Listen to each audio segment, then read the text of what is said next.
Here's a sentence that really should not be possible. TypeScript is no longer written in TypeScript. Think about how strange that is. The compiler, the program that reads your code and checks every single type, was itself a TypeScript program. TypeScript, checking TypeScript, written in TypeScript, that is over now. Microsoft took its own compiler, the one it had built and polished for over a decade, and deleted it. Then it rewrote the entire thing from scratch in a completely different language, and the language they picked was Go. Not Rust, Go. And the reason they put themselves through all of that? Speed. The new compiler is, in Microsoft's own careful words, often about 10 times faster. Here's the proof on a codebase you already know. VS Code is roughly 1.5 million lines of TypeScript.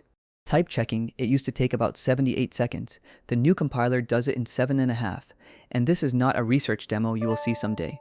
The release candidate shipped on June 18th, and the stable version is expected within about a month. This is landing any day now. Here's why that matters so much. TypeScript is not niche. Last year, it became the single most used language on all of GitHub. 2.6 million monthly contributors, finally passing Python. So the #1 language on the planet's biggest code platform is about to hand every one of those developers a 10 times faster compiler for free. And the trick behind it is almost philosophical. How do you make a language written in itself dramatically faster? You stop writing it in itself. This is Project Corsa, shipping as TypeScript 7. Let's break down exactly what Microsoft did and why they reached for Go, of all things. Let's start with the obvious question, because the answer explains everything that follows. Why was the old compiler slow in the first place? The honest answer is that it ran on JavaScript. And remember what that means. TSC was a JavaScript program you launched with Node. Every type check booted a Node process, loaded a giant bundle, waited for the just-in-time compiler to warm up, and only then started the real work. Worse, JavaScript is single-threaded, one CPU core, no matter how many your machine has. And there is an irony worth pausing on. Most mature languages eventually get written in themselves. Go's compiler is written in Go, Rust's in Rust, C# in C#. TypeScript's compiler never crossed that line for performance. And now, to finally go fast, it is leaving its own language entirely. For years, none of this mattered, because projects were small. Then the ecosystem exploded. A serious front end today can be a million lines of types, and the checker has to hold that entire Tangle graph in memory and reason over all of it at once. So you would hit save and wait. Editor startup on a big repo took nearly 10 seconds. Autocomplete would freeze mid-keystroke. And here's the trap. You cannot optimize your way out of this. You can tune the code all you like, but a single-threaded, garbage-collected runtime is a hard wall. At some point, the language you are written in becomes the ceiling. So in March of 2025, Anders Hejlsberg stepped up to announce the fix. If that name is new to you, he built C#, he built Turbo Pascal and Delphi, and he co-created TypeScript itself. When this man talks about compilers, the whole industry listens. His plan was blunt. Rewrite the compiler in a native language, one that compiles straight to machine code, and one that can actually use every core in your processor at the same time. And this is the exact moment the internet lost its mind, because in 2025, the reflex answer to make it fast is Rust. Everybody rewrites everything in Rust. It is practically a meme. So Microsoft looked at Rust and said no. They chose Go instead. And the reasoning is the most interesting part of this entire story, because it has nothing to do with fashion. It is about the actual shape of the code inside a compiler.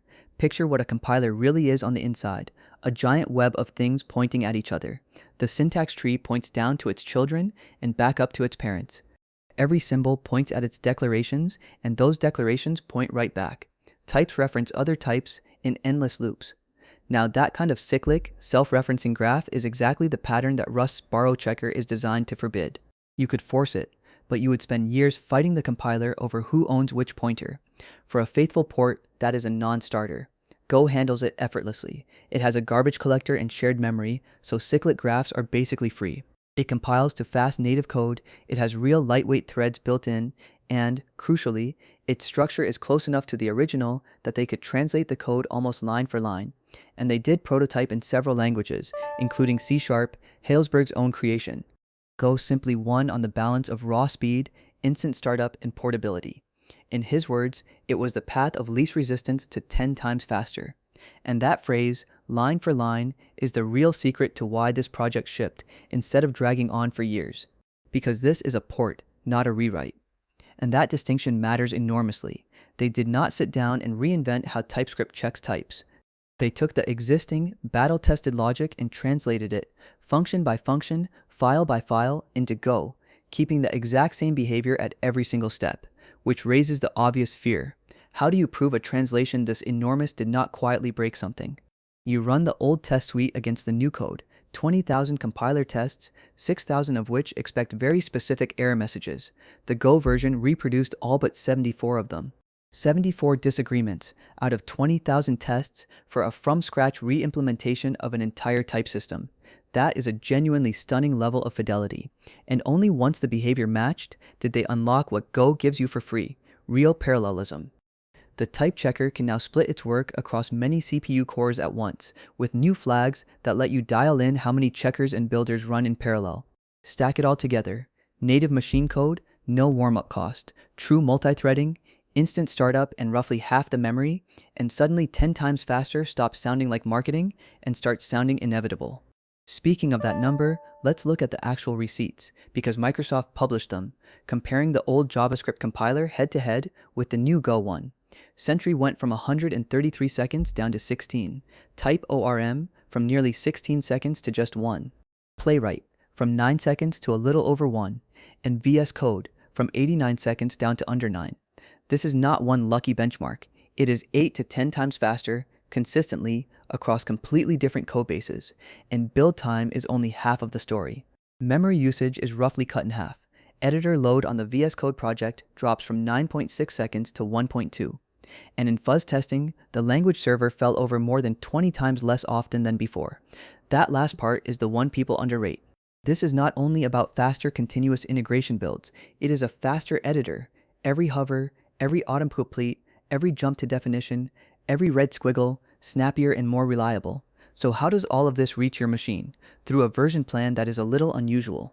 TypeScript 6 is the final version written in JavaScript. Think of it as a bridge. There is no 6.1 coming. Every bit of the team's energy now flows into 7, the Go one, and you can run it right now, today. Install TypeScript at the release candidate tag, and the plain old tsc command you already know is quietly the Go compiler. If you would rather live on nightlies, there is a native preview package where the binary is simply called tsgo. And this is not just hobbyists poking at a preview. Bloomberg, Figma, Google, Slack, Notion, Linear, and Vercel were all running it in testing before the release candidate was even public. When teams with millions of lines of code trust it early, that confidence is its own kind of benchmark. Now for the honest part, because if I stopped here I would be selling you a fantasy. First, that 10 times figure is an average, not a promise. Microsoft's careful wording is often 10 times faster. On a small project you might see 3 or 4. Your mileage genuinely depends on your codebase.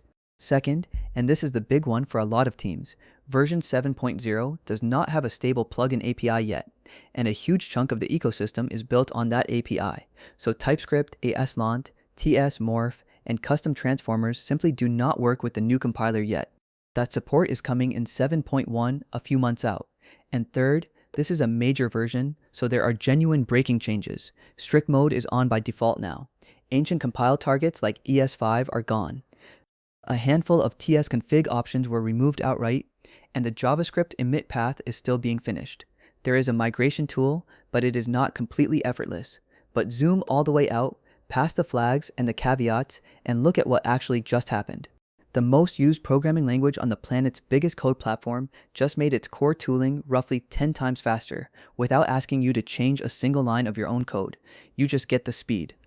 And it pulled that off not by chasing the trendiest language on the timeline, but by soberly picking the one that actually fit the problem. It is a quiet, powerful lesson. The right tool, not the loudest one.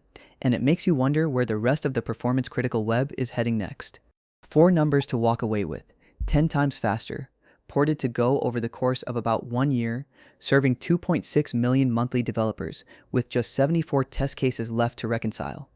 So when the stable release drops, and it is close, the TSC you have typed 1,000 times will quietly become a native Go binary.